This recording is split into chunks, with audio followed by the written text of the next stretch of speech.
Shalom, selamat pagi saudara-saudariku yang dikasihi Yesus Kristus Sang Juru Selamat. Kita berjumpa lagi dalam Renungan Pagi bersama Pendeta Drison Ginting. Semoga firman Tuhan bersama Anda hari ini. Selamat pagi saudara-saudara yang kekasih dalam nama Tuhan. Renungan kita pada hari ini, Minggu 13 Desember 2021 dengan judul Dia akan menjadi perlindungan kita. Ayatnya di dalam Mazmur 27 ayat yang kelima, sebab ia melindungi aku dalam pondoknya pada waktu bahaya. Ia menyembunyikan aku dalam persembunyian di kemahnya. Ia mengangkat aku ke atas gunung batu.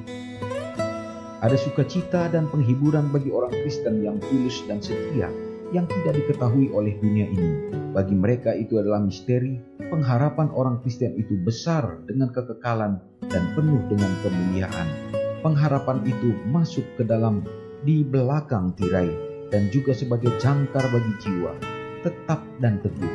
Maka apabila badai murka Allah dituangkan atas mereka yang jahat, pengharapan ini tidak akan gagal bagi mereka yang tulus karena mereka bersembunyi dengan rahasia dalam pondoknya.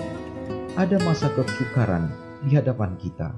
Penghakiman Allah sedang datang atas dunia kita ini. Bangsa-bangsa dunia akan gemetar, akan ada pencobaan dan kebingungan pada segala pihak. Hati manusia pun mati karena ketakutan. Dan apakah yang akan kita lakukan pada hari itu? Meskipun bumi terhuyung-huyung seperti orang mabuk dan berguncang-guncang seperti pondok tempat orang bermalam, jika kita menaruh pengharapan kita pada Allah, Dia akan melepaskan kita. Orang yang duduk dalam lindungan yang maha tinggi dan bermalam dalam naungan yang maha kuasa. Sebab Tuhan ialah tempat perlindunganmu, yang maha tinggi telah kau buat tempat perteduhanmu. Malapetaka tidak akan menimpa kamu. Sebab malaikat-malaikatnya akan diperintahkannya kepadamu untuk menjaga engkau di segala jalan. Kristus melihat akhir peperangan itu. Peperangan itu sedang berkecamuk, semakin lama semakin ganas. Segera Dia yang berhak atasnya akan datang dan akan mengambil sebagai miliknya segala sesuatu dalam dunia kita ini. Segala kebingungan di dunia kita ini, segala kekejaman dan kejahatan adalah kegenapan dari perkataan Kristus. Semuanya itu adalah tanda-tanda kedatangannya yang sudah dekat. Pada hari kedatangannya itu, Kristus akan memelihara orang-orang yang telah mengikut Dia, yang adalah jalan, kebenaran, dan hidup. Dia telah menjanjikan dirinya menjadi perlindungan bagi mereka. Dia berkata kepada mereka, masuklah ke dalam tempat peristirahatan yang aman untuk sesaat dan bersembunyilah di sana hingga aku selesai membersihkan bumi dari kejahatannya. Saudara yang kekasih dalam nama Tuhan, Allah adalah menjadi perlindungan bagi kita. Dia akan menjaga kita, mengawal kita, dan melepaskan kita dari bahaya, supaya kita dapat tersembunyi di dalam kemah kediamannya. Inilah yang Allah janjikan kepada saudara dan saya. Tuhan kita mempersiapkan perlindungannya untuk bagi umat-umatnya menghadapi masa-masa penghakiman, masa-masa kesukaran yang ada di hadapan kita, sehingga kita tidak akan jatuh. Tetapi pada saat kita menyerahkan hidup kepadanya, maka kita aman dari segala goncangan, cobaan yang akan melanda umat-umatnya. Saudaraku, peperangan itu akan berkecamuk semakin ganas sampai kepada puncak akhirnya kedatangan Tuhan. Pada saat pintu kasihan akan tertutup, maka peperangan itu akan semakin besar untuk mengguncang kita.